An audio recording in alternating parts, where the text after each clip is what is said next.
वाडी गुन्हा नंबर 930/24 सदरचा गुन्हा हा गुन्हे शाखेच्या युनिट टीमकडे तपासण्यात होता।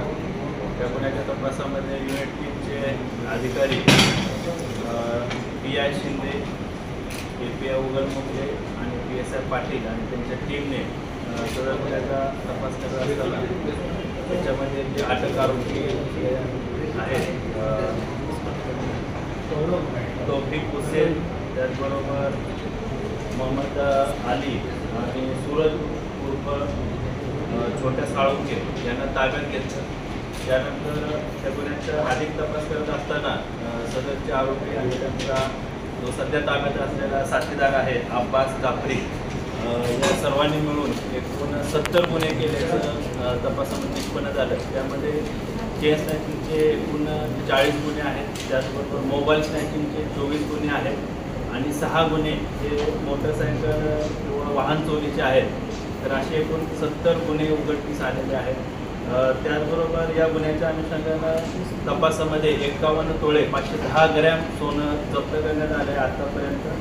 त्याचबरोबर 24 वेगवेगळ्या कंपनीचे मोबाईल आणि एकूण 6 वाहने, 6 motorcycle, Maruti Swift Dzire car असा मुद्देमाल एकूण 50,18,000चा जप्त करण्यात आलेला आहे।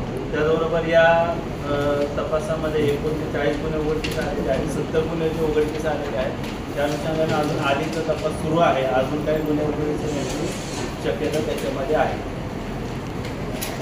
तर मूळचे आरोपी कुठले आहेत, आरोपीचं बॅकग्राऊंड काय, कारण की काही एक आरोपी सुद्धा 1912 हे जे मूळ आरोपी जे आहेत हे कल्याण आणि इतर डोंबिवली परिसरातच राहणारे आहेत। काही मूळ जे आहेत ते इतर राज्यातले कर्नाटकचे पण आहेत। या आरोपींवर इतर काही पोलीस स्टेशनला गुन्हा दाखल आहे का, त्या अनुषंगाने आपण तपासामध्ये अधिकची माहिती घेतो। नेमके सर हे कशा पद्धतीने गुन्हे करायचे आणि 70 गुन्हे आयुक्तालयात घडत आहेत? जे मोबाईल स्नॅचिंग आहे किंवा चेन स्नॅचिंग आहे, जे महिला किंवा पुरुष देखील याच्यामध्ये काही विक्टीम आहेत, ते मंगळसूत्र असेल किंवा चेन असतील, कोणाचे दागिने आहेत, ते त्यांना कॉर्नर करून किंवा आत्मस्थळी गाठून त्यांचे जे सोन्याचे दागिने आहेत ते हिसकावून घेऊन जायचे। त्याचबरोबर जे पायी जात असताना किंवा मोटरसायकलवर जात असताना जे विक्टीम्स आहेत, जे पीडित आहेत, जे मोबाईलवर बोलत असतील त्यांचा मोबाईल खेचून घेऊन जाणे, जबरीने चोरून घेऊन जाणे आणि एक स्विफ्ट डिझायर करणारी मोटरसायकल त्यांच्या इतर बनावट चाव्या असतील किंवा इतर पद्धतीने ते चोरून नेलेलं आहे।